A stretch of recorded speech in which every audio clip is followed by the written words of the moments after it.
A gente vai falar agora da Semana de Arte Moderna, que está completando 100 anos. O maior evento literário do Brasil mudou a forma de pensar no país. Até hoje, a Semana de Arte repercute e aqui no Piauí influencia a literatura, a música e as artes em geral. Eu posso me dizer do amor que tive, que não seja imortal posto que é chama, mas que seja infinito enquanto dure. Os versos declamados pela Gisela são do Soneto de Fidelidade. Foram escritos por Vinícius de Moraes em 1939. Eles mostram que poesia não precisava rimar para emocionar a alma, como se acreditava antes.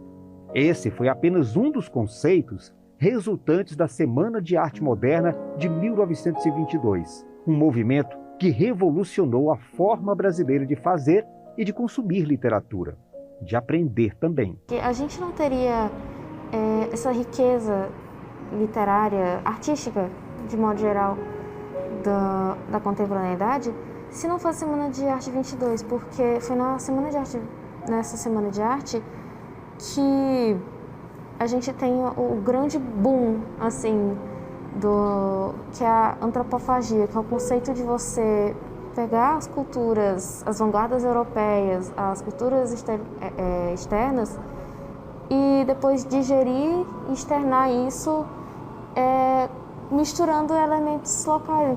E trouxe também um novo ensinar literatura nas escolas. O espírito da semana trouxe justamente essa necessidade de conferir a cultura e a literatura brasileira a cara do Brasil, porque os preceitos clássicos eram baseados em ideais de imitação e agora os modernistas trouxeram inovação, originalidade e autenticidade à fala do povo brasileiro. Não há registro em imagens, mas a Semana de 22 teve em Mário de Andrade e Oswald de Andrade os líderes na literatura. Em evento no Teatro Municipal de São Paulo, eles insistiram que nossas manifestações artísticas e culturais deveriam ter mais brasilidade, menos estrangeirismos. O modernismo brasileiro, deflagrado com a Semana de 22, teve repercussões no Brasil inteiro. Mesmo no remoto Piauí, ficava distante de tudo à época.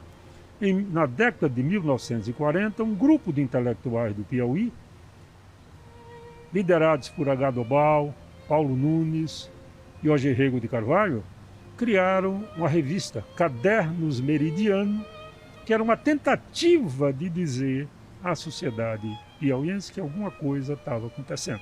Não foi só na literatura. A Semana de Arte Moderna de 1922 permitiu também a projeção do talento de nossos melhores artistas plásticos. 6 anos depois desse movimento, por exemplo, Tarsila do Amaral pintou Abaporu, sua obra mais célebre e que acabou se transformando numa espécie de símbolo do movimento modernista também nas artes plásticas. E hoje está sendo reproduzida em sala de aula por crianças de 7 anos de idade.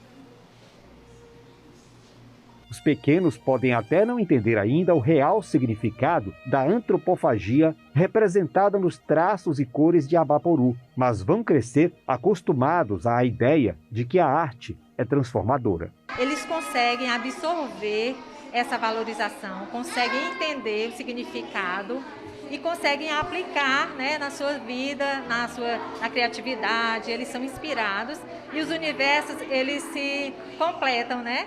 A Tarsila do Amaral se inspirou na arte brasileira, na cultura, nas lendas, no folclore, nas cores, na fauna, na flora. E as crianças se inspiram em Tarsila do Amaral. E se a Semana de Arte Moderna foi tida como o evento subversivo da ordem cultural, para que revolução maior do que levar a pintura das telas para muros e paredes?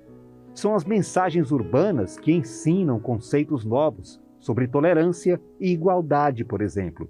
100 anos depois da semana, a gente reivindica também os espaços dos povos originários, do povo afrodescendente, das mulheres todas, cis e trans, dentro dessa história que muitas vezes nos colocou à margem.